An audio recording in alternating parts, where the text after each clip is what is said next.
Good afternoon, everyone. I am excited. We are doing some amazing things, right? And I don't know about the rest of you all, but I'm changing some things around because it's a new season, right? And we are doing some amazing things. So I want to first welcome you all and let us prepare ourselves mentally to get ready to go in. I'm going to turn my volume down on my music and make sure that everything is set. I really don't like that feedback that I get from YouTube. However, I do love the videos afterwards. So we're going to keep moving forward. All right, let us begin. So for those of you who don't know, I am Shantell Smith. I'm the founder and CEO of Training for Life. Training for Life is my passion company, and this is an amazing opportunity that we're all going to have together to grow, to learn, to experience some things that we've never experienced. Hopefully, you have a notepad and a pen with you. You have some things ready to take notes, and we're ready to go in. Our topic today we're going to talk about is why you keep starting over. Have you ever thought about that? Because breaking the cycle of self-abandonment, hormonal overwhelmingness, and that inconsistency that we tend to do and exemplify, especially when we are experiencing the midlife crisis, as the world likes to say, or menopause, or peri or postmenopausal, or even just simply as we mature and our body starts to change and shift. How many of us have noticed that? It's harder for you to commit to things. You find difficulty in struggling with some things, right? And so I would love to say to you all, good afternoon, welcome. We're going to learn today. So I want you to have a notepad, your journal, a piece of paper with your pen. Bring an open mind because I'm going to give you some tips, some tools to help you sort of navigate through all of this. And more importantly, to get beyond actually feeling that impact of what's been hindering you, right? So first, we always want to set the atmosphere. So Abba, we just thank you for today. We thank you for every person, every woman, every man that is joining us in this training. We thank you for the courage it took to show up today, right? Especially for those who felt discouraged, overwhelmed, inconsistent, exhausted, disappointed, even in themselves. Thank you that today you're removing shame, condemnation, confusion, and even fear. Give us the wisdom to recognize patterns that have been interrupting our progress, slowing down our promotions and our progress, right? Help us to distinguish between the moments that we need rest and the moments that we need support. And more importantly, help us to understand the moments when we simply need to rise and take the next faithful step, right? If this is resonating with you, don't forget to get your heart meets in. I want you all to understand we are all in this together, and we're not struggling alone. You're all going to grow through some symptoms and some things. And so we just thank you, Lord, that you're allowing us to help each other. We're not judging ourselves or others. But guess what? We're asking you to show us where there are unfinished plans, where we began seeing ourselves through your eyes so that we can show ourselves some grace, show ourselves some love, restore our strength, renew our minds, regulate our emotions, reconnect us to our purpose. Teach us how to honor small beginnings and keep the promises that we make to ourselves and continue moving forward, even when progress does not look perfect. We ask all this in Yeshua's name, and it is so. I don't like to say amen because we're not done yet. We're just getting started, right? So before we continue, I want to remind everyone that this is a training. This are educational and coaching purposes, right? It's not intended to diagnose or treat any health condition or situation. It is simply for education, all right? And entertainment. So as you are arriving in the room, I want you all to think about how you show up for yourself. I want to help you arrive fully in this moment. So if you are not driving or if you're somewhere safe and you can just take a moment to take a deep breath in your nose to the count of 4, hold it at the top to the count of 4, breathe out your mouth to the count of 6.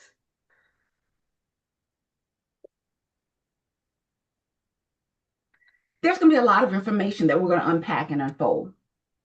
I want you to take as many notes as you can, but if not, you can always go back to the YouTube and watch it over, because I promise you, you're going to get some nuggets in here. And I do talk fast, so I apologize on the front end, but my passion and my excitement for being able to help people, to give them and share my knowledge and my understanding and my wisdom, gives me my passion, and it drives me, and that makes me talk a little faster. So please forgive on the front end, right?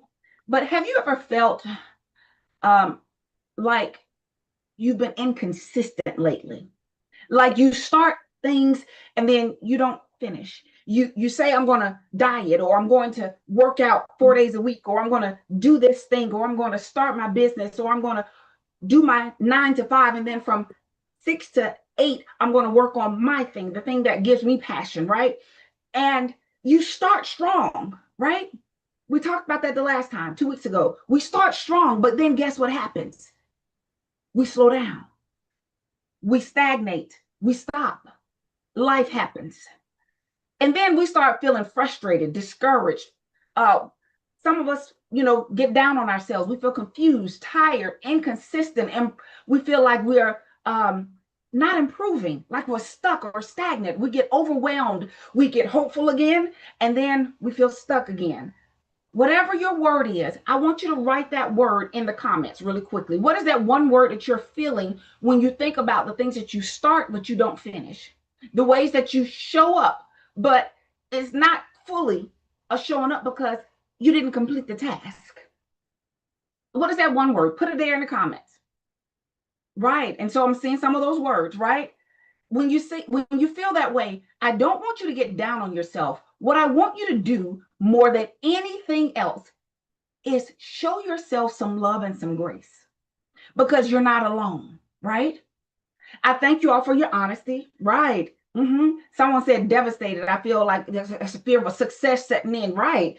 I feel, yes, overwhelmed. Yes. Come on, stuck. Come on. All of those words. Yes.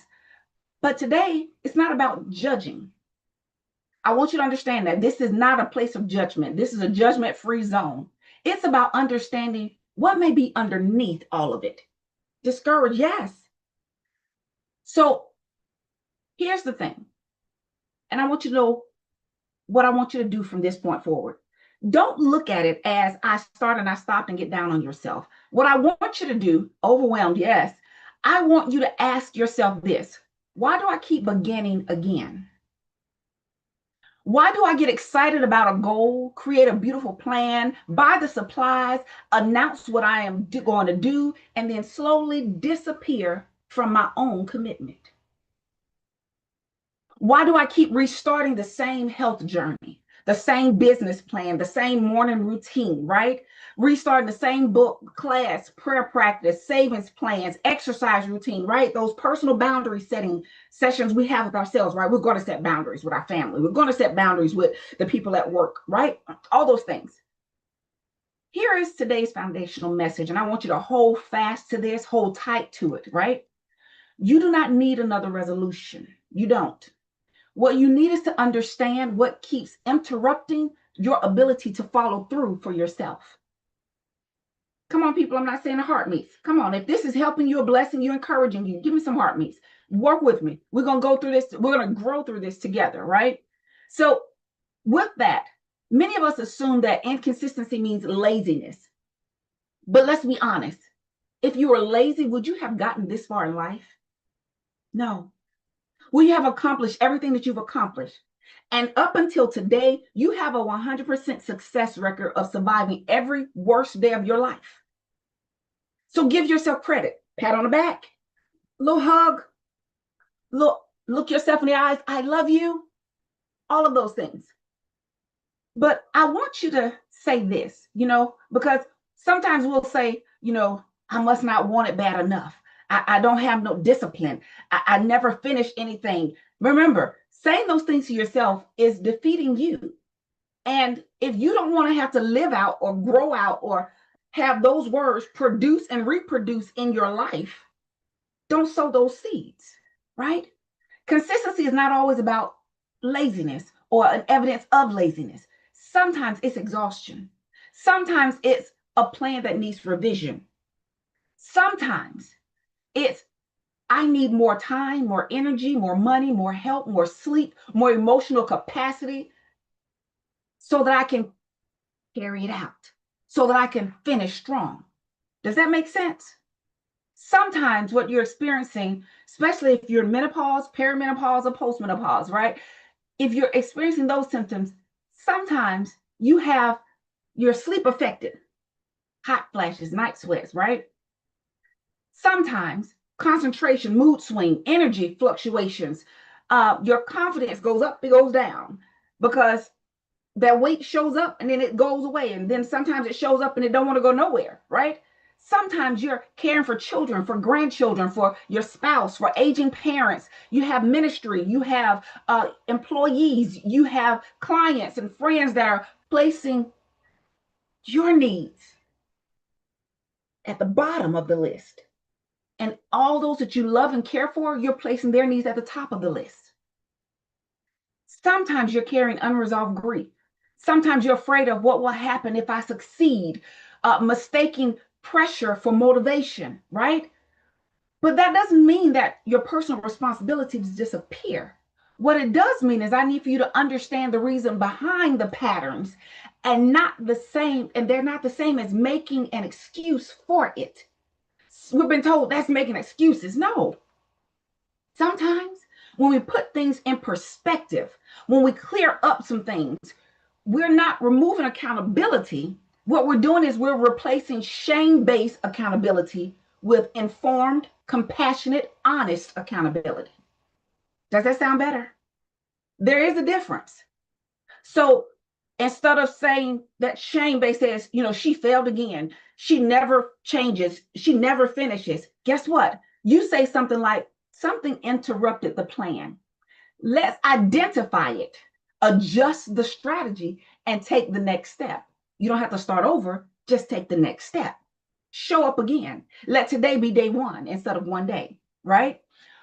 So become the one who keeps your word to yourself.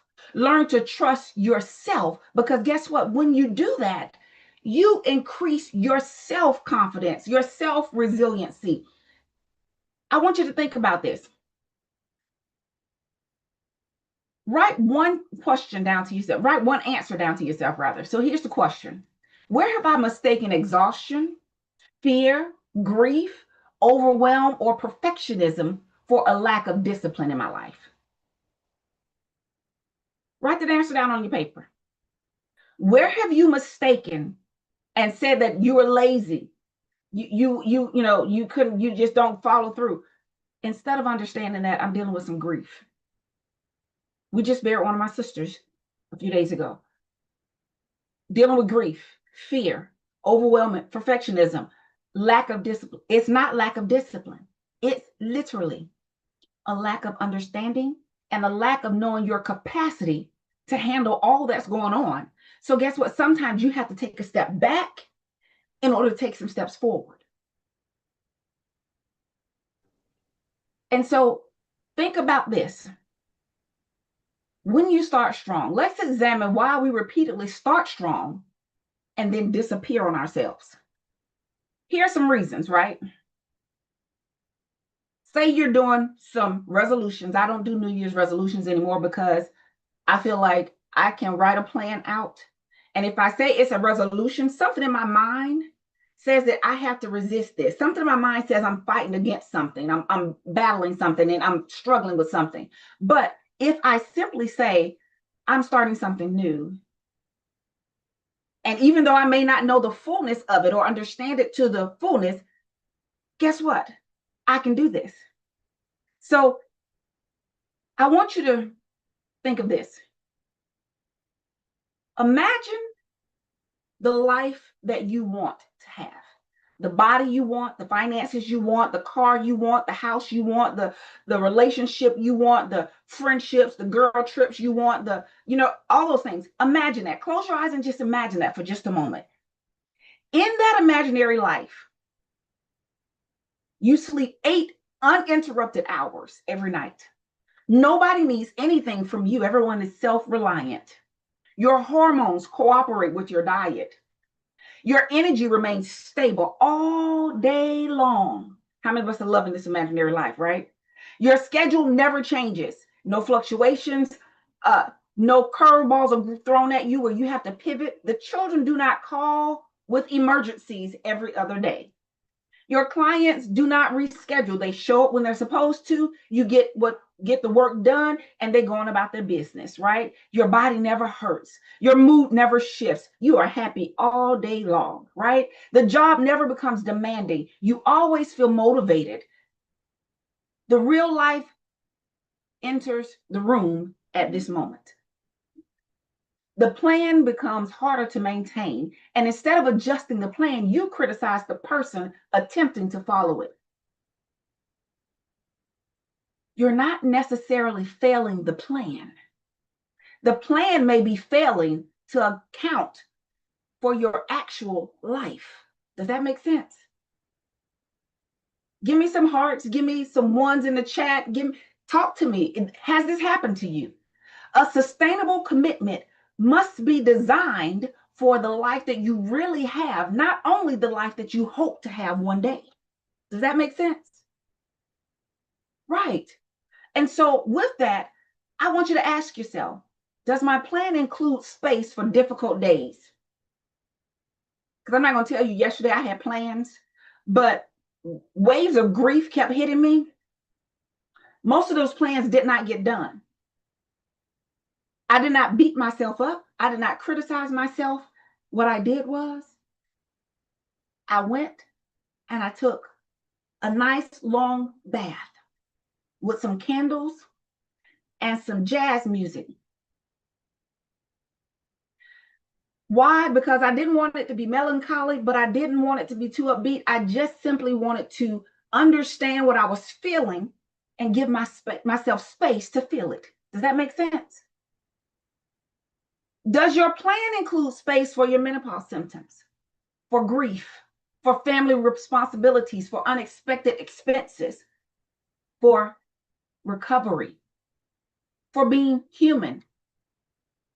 A plan without flexibility eventually becomes another instrument of punishment to yourself.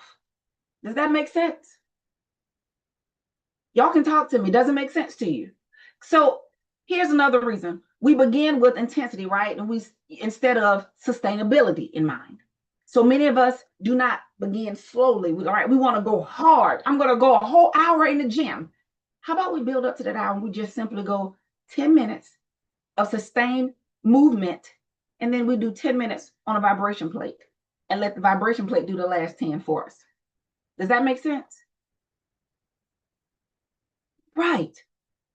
We don't want to be dramatic, but not that I'm exercising 7 days a week. I'm never eating another carb.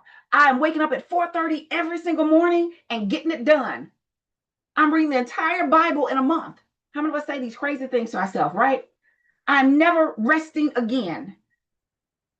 That's literally what you're telling yourself when you don't give yourself grace. The first few days, you may even be powerful with it. You may be like, yes, let's keep moving. But consistency and intensity are not the same thing. Might want to write that down. Consistency and intensity are not the same thing. Intensity asks, how much can I do while I feel motivated? Consistency asks, what can I continue doing after the excitement fades? Intensity impresses people, right? Consistency transforms people. How many of us are going for transformation? Let me see some raised hands. Yes, we're going for transformation, right? Intensity feels powerful in the moment. Oh, yes. But consistency produces evidence over time. How many of us would rather have the evidence than a momentary feeling, right? You don't need to prove your commitment by exhausting yourself at the beginning. So let's talk about emotional exhaustion changes our capacity. You may have the physical time to complete a task, but not have the emotional capacity to do so. Those are two different things. So you may have an hour on your calendar, but That hour follows a difficult conversation, a night of poor sleep, a demanding workday, a caregiving emergency, a financial disappointment, a conflict in your marriage, grief anniversary, stressful medical appointments for yourself or family members, a season of uncertainty. Your calendar may say the hour is available, but your mind and body may be saying that recovery is needed. So a nap is more important than, guess what, you trying to push through. 45 minutes of meditation time where you're sitting there and you've poured out to God for 15 minutes and you give him space and time to talk back to you, to refill you, to replenish you. Emotional exhaustion should not automatically become a permanent withdrawal. It shouldn't. But it does require you to do a reset and a pivot sometimes. So the question becomes, what kind of support, adjustment, or small actions would allow me to remain connected to my commitment? Caregiving has conditioned many women, especially, to be disappointed, to disappear on themselves. Many of us have been praised about how much we can carry, how strong we are, right? How we continue functioning while hurting, how we are dependable because we repeatedly replace, our importance with someone else's, right? Put ourselves on the back burner. Many of us have been called faithful because we keep serving even when we're depleted. We've been called selfless because we ignore our own limitations. We say that we have strength, right? Without restoring ourselves. So that's self-neglect. You cannot continue to disappear from your own life and call it love. Serving your family is important. Serving your community is important, the church, your clients. But you also are a person God entrusted to your care. And guess what? If you don't show up for yourself, you teach other people not to show up for you. If that struck home, you can just put, a hand up. You can put a thumbs up. You can give me a heart, however you want to do it, whatever you want to do. But acknowledge that to yourself. You are not exempt from your own compassion. You are not exempt from your own prayers. You are not disqualified from receiving the same support you freely give to every single person else, every other person around you, even total strangers. Right? So, all or nothing thinking. If you cannot complete the entire workout, there is no reason whatsoever for me to move my body. Last night, I couldn't complete my workout. So guess what I did? When I got in my room, I actually did just some movements, light movements that kept my body moving and kept my heart rate up for just a few moments. And then I went and got on my vibration plate and let it finish. Why? Because I'm giving myself love and showing. Mentally, I didn't have the capacity to do a whole workout, but I moved my body. I did something. If I missed my morning prayer time, I've already failed. No, you didn't. You might have just woke up a little late because you had a bad night's sleep. So guess what? Take 5 minutes of your lunch and just do a little prayer, a little meditation, do some breath work, right? Do some somatic stretches so that your body understands I didn't forgive you and abandon you. I just got busy. Right? The danger begins when one missed day becomes a story about your identity. It doesn't. You missed the day and transform it into I am inconsistent. That's how you said it, right? But how about this? Instead of that, say I became overwhelmed and transformed it into I always quit. No, instead transform it into I'm going to take this as a rest day and I'll start again tomorrow. See how that works? See how that feels? Even if you just say it to yourself, it feels different. It hits different, right? It doesn't have to become your identity. It's simply a moment. So I want you to think about which patterns affect you most.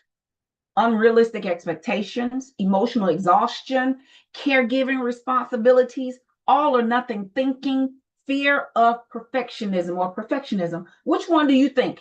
1, 2, 3, 4, 5. Which one of those affects you most? Just put the number in the chat. Think about it. Yeah.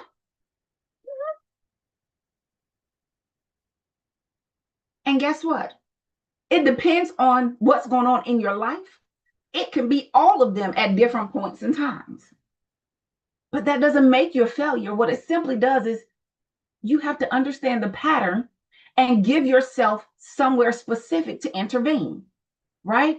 You cannot interrupt a cycle that you refuse to examine. So guess what? Examine the cycle, examine the patterns. Let's talk about rest versus abandonment. We need to address this because it's important, because there is a distinction. There's a difference between resting and abandoning yourself.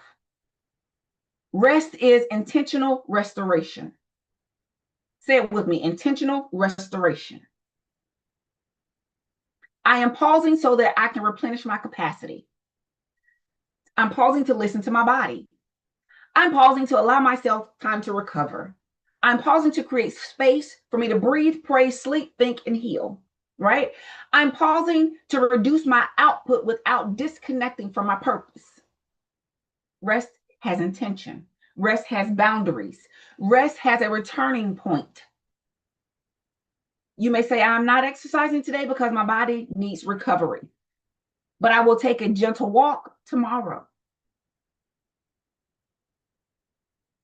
I'm not, working on my business tonight because I need sleep, but I have scheduled 30 minutes tomorrow afternoon that I'm going to dedicate specifically to some of the things that I need to accomplish for my business.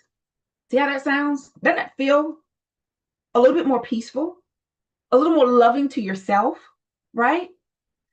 I'm not stepping away from this project for 2 days so that I can regain, so that I can just step away. No, I'm stepping away so that I can regain clarity and my focus can be restored, my commitments restored, right?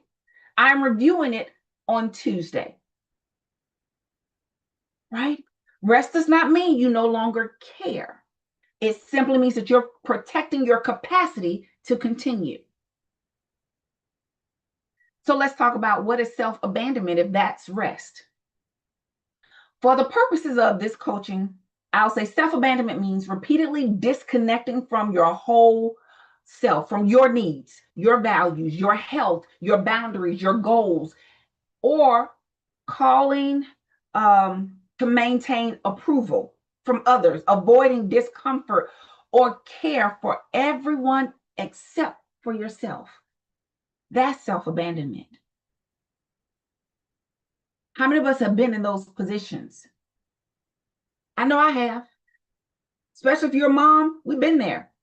The children call, we stop whatever's going on and try to, even though they are grown and got their own children, when they call, it's something about my baby needs me. And it's something inside of us that says, I have to show up. Self-abandonment sounds like I will take care of myself after everyone else is okay. I know I need help, but I do not want to burden anybody.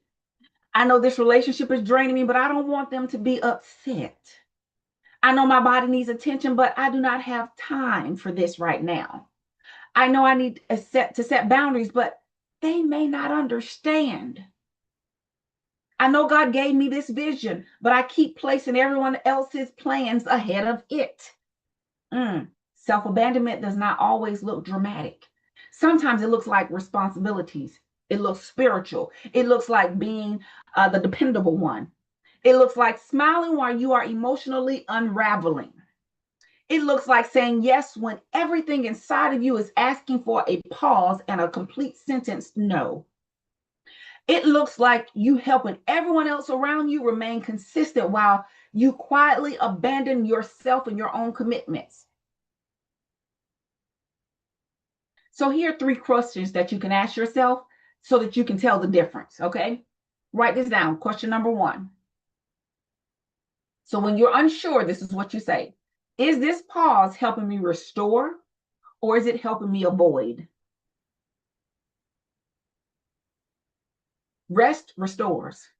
Avoidance delays what must eventually be addressed. See the difference? Question number 2. Have I decided when or how I will reconnect with my commitment? Rest has a return point, sometimes a date and time. Abandonment often remains indefinite, unidentified.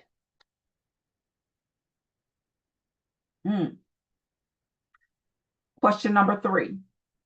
Am I responding to a genuine need, or am I responding to fear, shame, or perfectionism?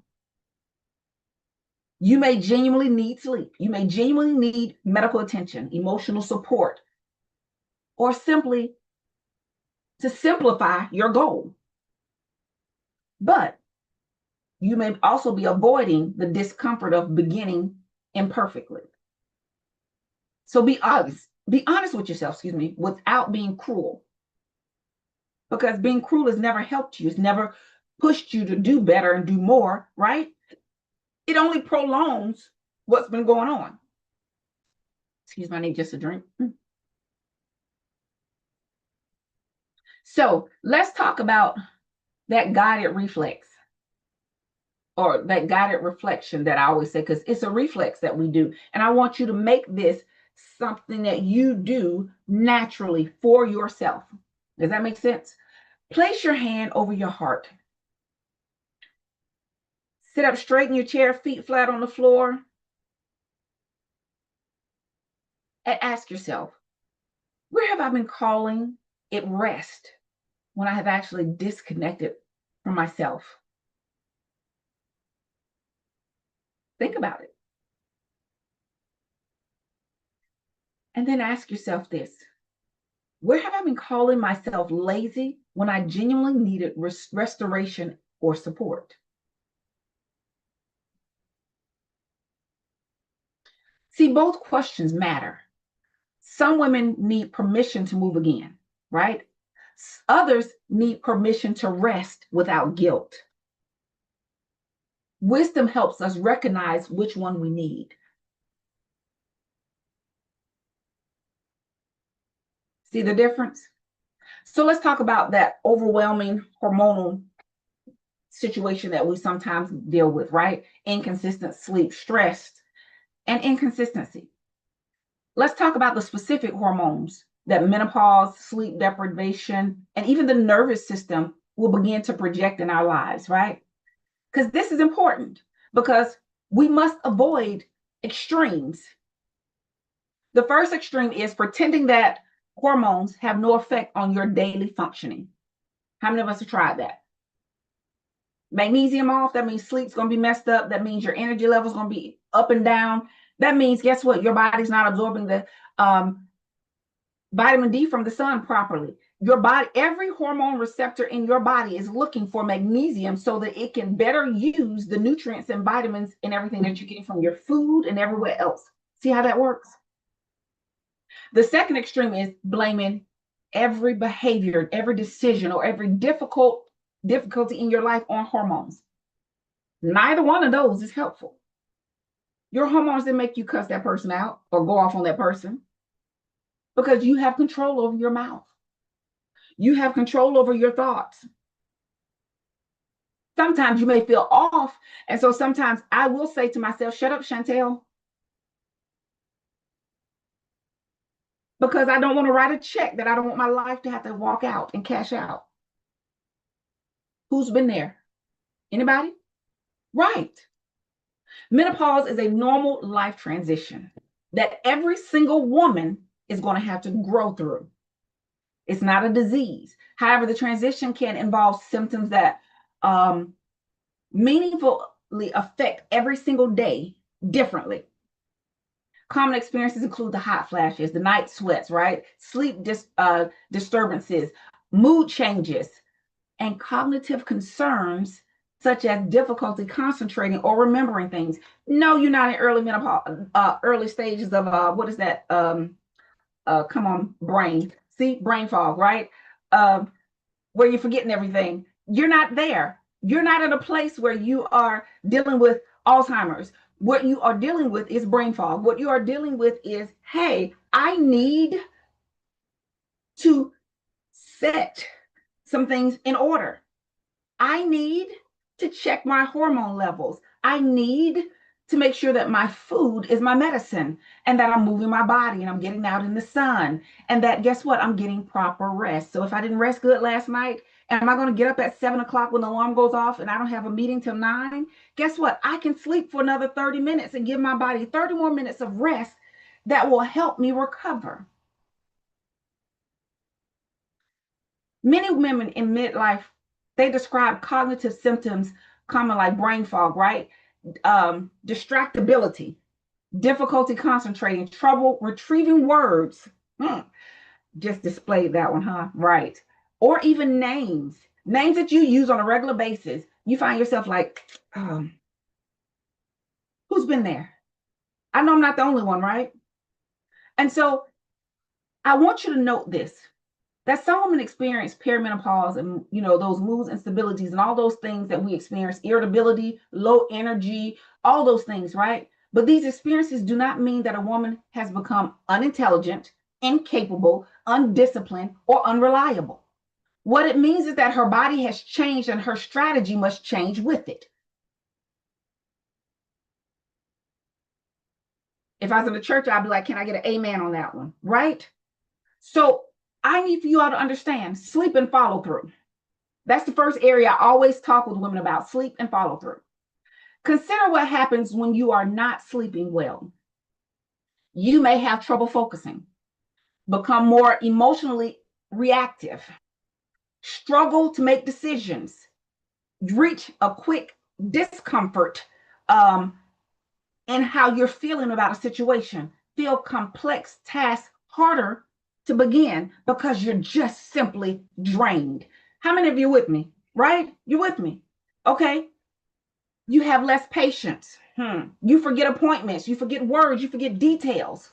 You postpone tasks because everything feels more demanding. It feels more like a struggle just to simply do the least little thing. Let's talk about night sweats or other menopause symptoms that can interrupt your sleep, leaving you tired or sluggish the next day. Poor sleep can also affect your mood, your memory, and every other function that you had planned to do that day. Thank you all for the gifts and the heart meets. I appreciate that. I need for you all to understand this does not mean that you're incapable of consistency. What it means is that a consistency plan should be put in place. That some accountability can actually help you regain your energy and your health. What does that look like? A woman who has slept poorly may need a different strategy. A woman who may be feeling fully rested can tackle her day with no problem. Thank you for putting that in there. I appreciate that, Chris. So, here's the thing. Here's some strategies that may, come about in these times. Just a few. Completing your most demanding task when you're at the clearest part of your day. If you're a morning person, then you know that in the morning is when I need to do the difficult things, right? If you're a late person, I get my second wind after the sun go down and I can just flow. Guess what? Because then everybody else has been taken care of. The day has quieted down. The house is quiet. Now I can come to my computer and I can knock out so much stuff in the evenings till it's unreal. All until my husband come home. Anybody else with me? Right. So know that about yourself and make plans to pivot and adjust your schedule accordingly. Reduce unnecessary decisions. If you can automate some things, do that. I'm going to tell you, I found Base 44. I created me some super agents. They're doing some of the tedious tasks that I was doing for my business. Can I tell you, it has freed up some of my brain capacity. So I'm able to actually get some other things accomplished. Prepare the night before. If you know that you're going to work out in the morning, go ahead and lay your clothes out. Have them laying out so that you actually see, as soon as you step out of your bed, whatever's sitting right there in your eyesight, let your clothes be sitting on it. The shoes are on the way to the bathroom. Reduce the amount of decisions you have to make. Write down important information. Break large tasks into small steps. Ask for support. That one was hard for me because I wasn't used to asking for support. I was the person everyone came to for support. But guess what? I had to learn to ask, right? Protect your sleep routine. So I took and I put a power strip with the TV, the Roku stick, and everything that's plugged up right there. I plugged it into the power strip. So guess what I do at night? I turn the whole power strip off. I take my cell phones and I charge them in my closet. Now I do leave the ringer on my personal cell phone because I have, my parents are baby boomers. So if there's an emergency, I leave the cell phone, the ringer on, and I turn it up so that I can hear it a little bit better. But I charge them in the closet, not on the bedside table, not on the pillow above my head, but I charge it away from. Why? Because I'm creating as close of an energy-free zone, almost like making my bedroom a Faraday cage, reducing that chatter, the outside chatter. You'll be surprised at how much will be reduced when you do those things, right? Speak with qualified professionals about your symptoms, but also about practical steps to deal with them and address them. If you're dealing with high blood pressure and you realize that, guess what? Because of this menopause and my lack of sleep and all this other foolishness, the blood pressure is still up, the type 2, the blood sugar is still up, then guess what? You're going to need to include some bladderwrack, some burdock root, some beets for the nitrous oxide in your daily morning routine or your nightly routine. You're going to want to make sure that you have some hibiscus leaves and make you a nice tea with all of them. My tea, people, I drink this all day long. I sip on it. Why? Because I understand that there are some things I need in my body. I'm drinking my okra water and I'm putting my moringa powder in there. I'm putting my blue spirulina in there. I'm putting my chia seeds and milled flax seeds in the okra water. Does it make it thicker? Heck yeah. But what do? I pour it into a pot on the stove, warm it up for just a few minutes, and then I pour it in there so I can drink it like a tea, but it's not so hot, so I can drink it a little bit faster. But all of the stuff dissolves in there good, and I can just sip on it. How many of us know that if you're drinking something at room temperature or cold, you tend to look at it more? But if it's warm, you just almost want to close your eyes because it's warm and soothing going down your throat. It helps to get it down. You just need to get it in you. That soluble fiber is vital. Get it in you. Whatever it takes to get it in you. So the nervous system, it's under sustained stress when you're in menopause. So when you have spent months and years under stress, your body may become highly sensitive to pressure. A simple task can begin to feel emotionally loaded, right? Opening your email feels overwhelming, especially if the heading says something crazy, right? Making a phone call feels intimidating.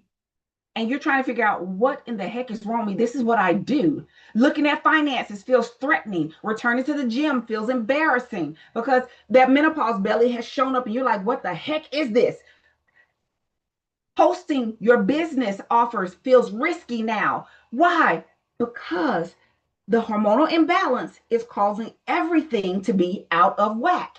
It makes a difference, people. We are not machines, and you got to show yourself grace and love at all terms because you deserve it. You've shown it to total strangers. Why can't you show it to you? The task may seem small, but the meaning attached to the task is enormous. That's how it feels, right? This is one reason why regulation matters. Regulation doesn't mean that you never feel stress, but what it does mean is that you develop the capacity to notice what is happening internally and you respond without allowing the discomfort to control every decision. Does that make sense? So before you attempt the task, you may need to slow your breathing. Do some breath work. Inhale to the count of 4. Hold at the top to the count of 4. Exhale out your mouth to the count of 6. You may need to place your feet flat on the floor. If you have a grounding mat like I do, turn it on. You may need to name what you're feeling. Why? So that you can start addressing it. Reduce the task to one step at a time. Remind yourself that discomfort is not always danger, because your brain never sees the light of day, but it only responds to the signals that your mind, your thoughts, all your senses send to it. And because it's responding to what it's receiving, it perceives danger. There is not a lion chasing you and thinking you're a meal. There is not a car full of people trying to snatch you. But that task of making a phone call feels just that heavy to your brain. So it's releasing more cortisol. So take the steps to do things.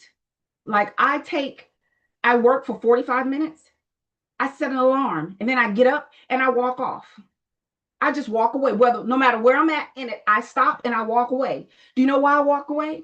Because my capacity has been limited, because sleep has been doing what it wants to do. Life has been happening. I just lost a sister. Stress and grief have been hitting in waves. So when a wave hit me, guess what? I get up and walk away. I will go and stand on the patio in the sun. I will get on the vibration plate. I will go take a 10-minute walk. I will go and just sip on my tea and just simply show myself some love. Because I realize discomfort is not danger. Ask for accountability. Begin before you feel completely ready. Just do it. Jump out there. Just do it. But also, set an alarm if you feel like you need it, so that you can stop and check in with yourself every now and then. Name the state before you judge the behavior. Instead of immediately saying, I'm lazy. No. Am I physically tired? Ask yourself, am I mentally overloaded? Am I afraid? Am I confused about the next steps? Am I experiencing symptoms that I need professional attention for? Am I taking on a task that's too large or too vague? Do I need rest, support, structure, or courage? Any of those things, when you answer those questions, it gives you a better perspective. And guess what? Even your mind will realize, okay, so we're not in danger. You're just trying to figure out something that you've never done before. Okay, so let's break it down into small steps. Do you see how that works? Notice the difference. Don't just say I'm lazy. It's a character judgment. You're not trying to judge yourself. Don't say you're tired. Ask yourself, is the task unclear? Identify 2 problems that can be addressed. If I don't know how to do it, can I put it in chat?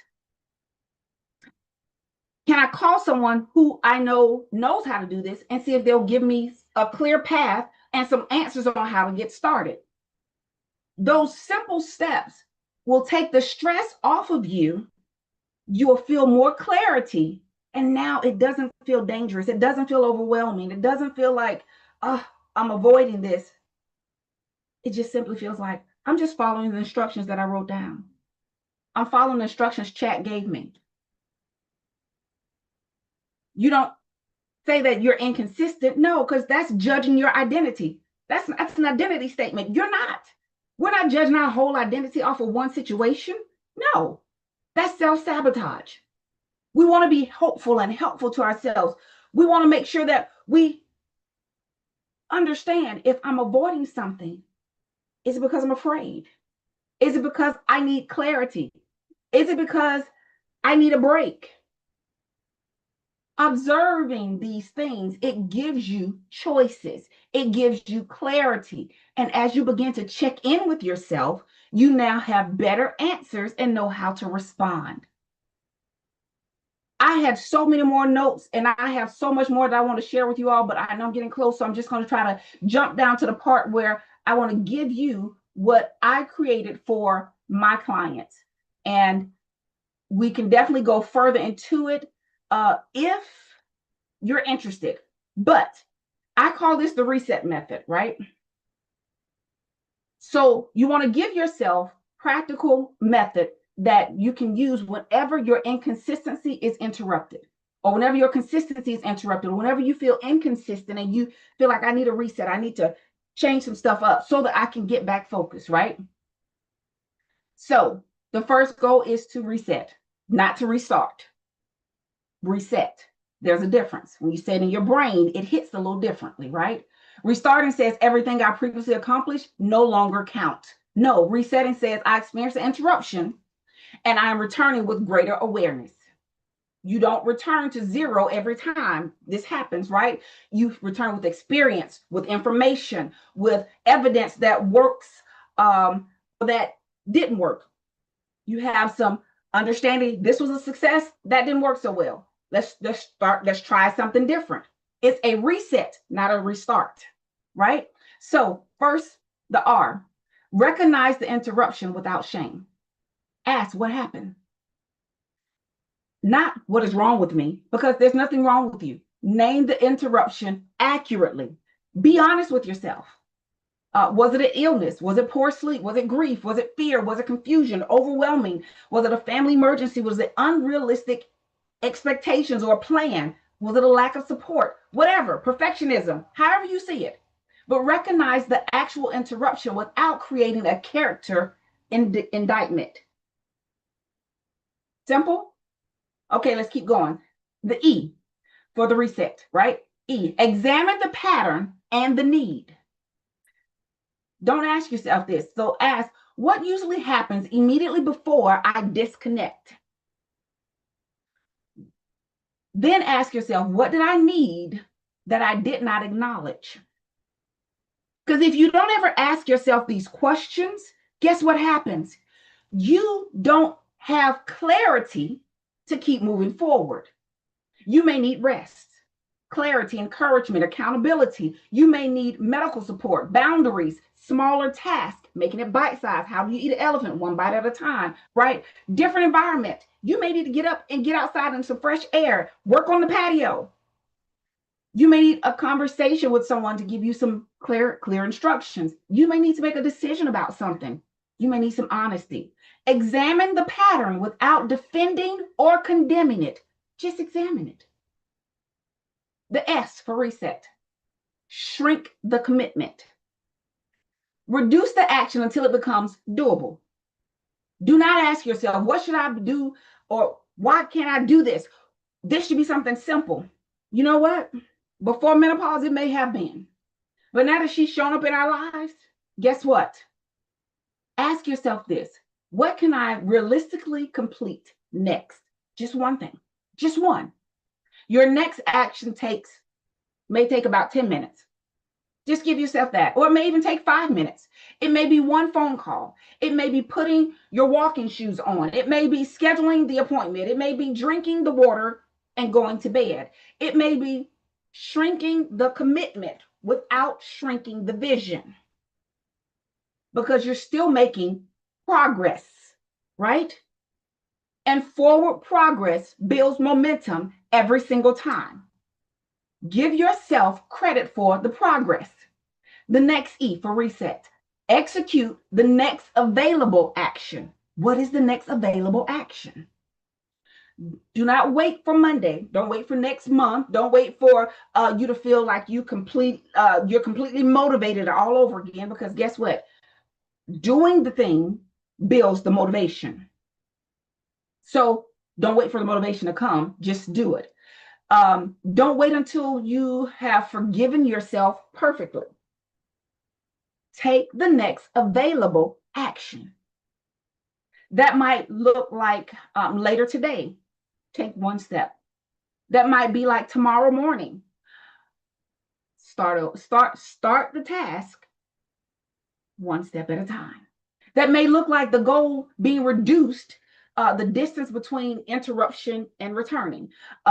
So consistency is not the absence of interruptions. Consistency is the practice of returning from the interruption. See the difference? We see the difference, right? Okay. The T for reset. Track the return, not only the streak. Track it. And when I say track it, some of you see like these papers on my wall over here. I need you to understand, I'm tracking everything that I can track. You don't see all the stuff above my screen. I'm tracking everything I can track. Why? Many people only concentrate on uninterrupted streaks. They celebrate 30 perfect days, right? Wonderful. Congratulations to you. That's not my story, right? They celebrate. They never missed a workout. Wonderful. They celebrate. They never broke the routine.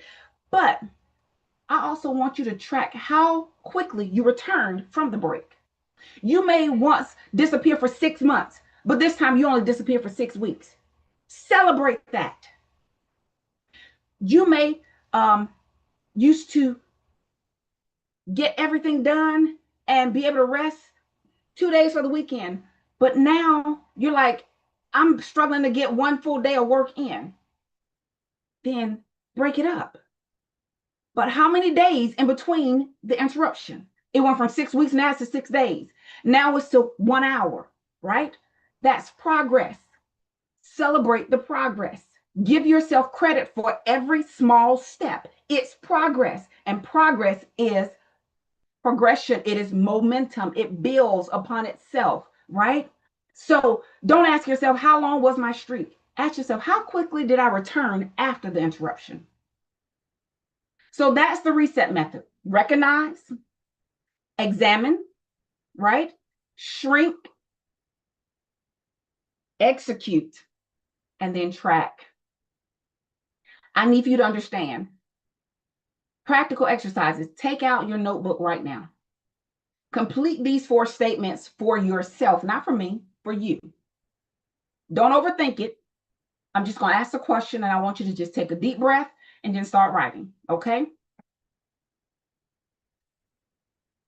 The resolution or the commitment that I keep restarting is just one. What's one thing that you keep restarting? We're going to stop restarting it today, and we're going to reset it. Okay, question number 2. The pattern that usually interrupts me is, be specific. Do not simply write life. What part of life? Is it poor sleep? Is it overthinking, overloading my schedule? Is it my caregiving duties? Is it fear of failure, fear of success, perfectionism, physical symptoms, emotional exhaustion? What is it? Lack of structure. Is it trying to do too much all at once? Question number 3. The smallest promise I can realistically keep this week to myself is what? Be specific. Let it be specific, measurable, realistic, meaningful. What is it? Okay. Number 4. When I miss a day or experience an interruption, I will reset. I will reset by how long? How long will it take for you to reset? How long? Write it down. Give yourself a time and be specific. How long will it take for you to reset? So when I miss a day, I will reset by completing 10 minutes the following day. When I experience a difficult night, I will move my important tasks to the clearest part of my day for the next day instead of abandoning the whole week. When I become overwhelmed, I will identify the next single action and ask for support. See how those sound? Now, I want you to look at what you wrote. That is no longer simply a resolution. This is a return plan. It's your return plan. A goal tells you where you want to go, right? A return plan tells you what to do when life interrupts your plan. It interrupts your goals. You need both. You need a plan. You need a goal. And when you have both, I still say you need accountability.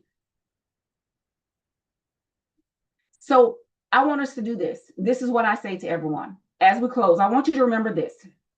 You are not disqualified because you became tired, because your body changed, because grief interrupted your progress, because you needed help, because the first strategy did not work, because you missed a day, because you have restarted before. Proverbs 24:16 says this, for though a righteous man falls 7 times, he rises again. Think about that. He fell 7 times, but he rises again. Why?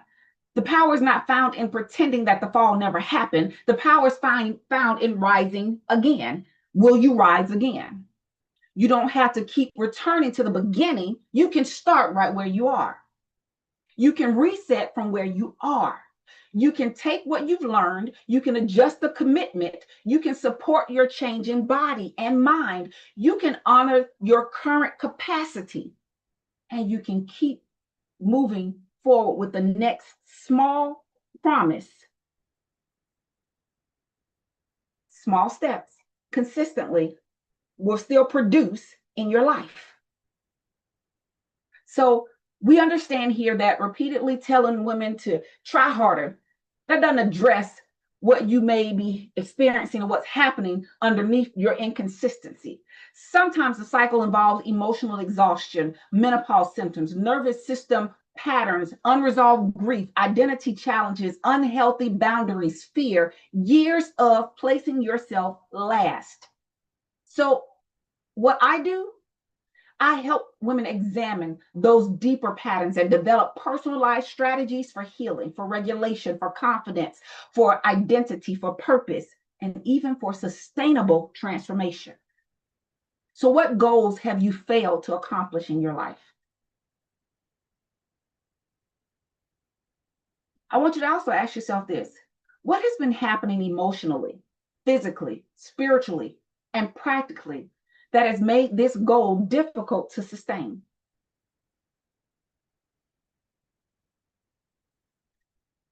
And when we get to that point, we figure out what's at the root of it.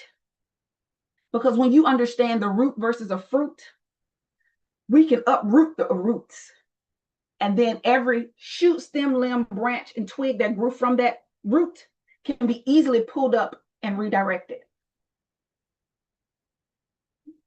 So I do coaching, I do menopause and midlife support, I do nervous system regulation, soul healing sessions. How many of us have attachments to things, people, places, and we're still trying to figure out how to break that fully? I help you with that. And I have some upcoming trainings, but I need you to connect with me if you're interested in finding out more. Because guess what? You don't have to continue cycling through shame, through pressure, through temporary motivations, and then exhaustion and another restart. It may be time to try healing deeper, developing a strategy, getting some help, because guess what? As we age, the body tends to go through its own issues, and we have to learn how to adjust and pivot. The word I was given this year, the Lord gives me a word every year. Last year was alignment, this year was pivot. So pivot is my word for 2026. So before you leave today, place your declaration into the chat. What's your declaration? I will reset. I will not abandon myself. Matter of fact, say that out loud to yourself. I will reset.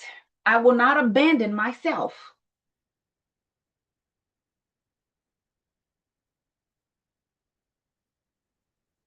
And with that, I'm going to end the TikTok. And for those who don't know, we do a Q&A session, live Q&A on Zoom and so forth.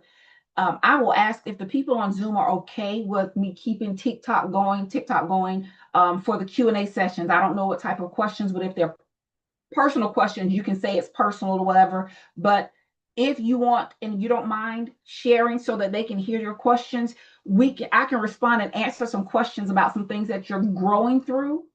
and see what plans and what things we can come up with together so that you can continue to progress. Because guess what? Okay, some people said they don't mind. Okay, all right. So you all want to stay with us for the live Q&A. So if anyone has anything, you can unmute yourself. Okay, that's fine. That's fine. You always reach out to me, Chris, whenever you have a question anyway. So you have a beautiful day, and I will talk to you soon. And maybe one time you can give someone an understanding or tell them what it was like to work with me. I would be glad to do that. All right. Thank you. Bye-bye. Okay. Bye-bye. So does anyone else have any questions, comments, thoughts, concerns about what we talked about?